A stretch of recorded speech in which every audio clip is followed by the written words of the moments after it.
Dhe ka thënë pejgamberi sallallahu alaihi wasallam, fjala e mirë është sadaka, el kalimatu tayyiba sadaka.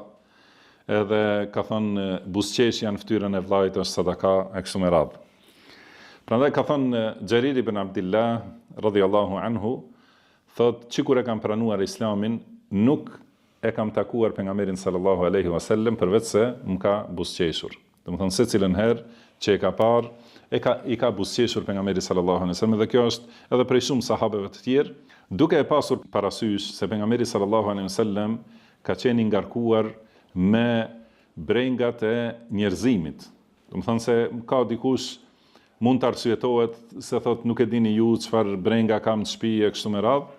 Ato brengat tona janë turp të përmenden, domethënë në krahasim me brengat që i ka pasur pejgamberi sallallahu alaihi wasallam. Edhe i ka bartur brengat e shumë, domethënë i ka bartur brengat e umetit, brengat tona, edhe ka qenë i brengosur gjithashtu për umetin dhe për gjithë njerëzimin. Edhe ka thënë pejgamberi, ka thënë Allahu subhanahu wa taala, la'allaka bakhi'un nafsaka ala atharihim. Domethënë pra ti do ta shkatrosh veten për të mirën e tyre, domethënë për që të udhëzohen ata, ka qenë shumë i kujdesshëm, edhe shumë i brengosur për udhëzimin e njerëzve.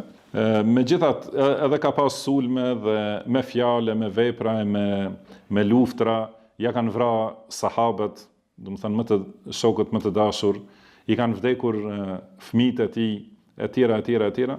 Domethënë pa marrë parasysh çfarë gjendje ka qenë, ka thonë çdo herë kur më ka taku, ka buzëqeshur. Do thotë kjo nuk e ka penguar, nuk është justifikim, nuk janë justifikim rrethanat, por morali dhe gjendja e zemrës së njerëzit.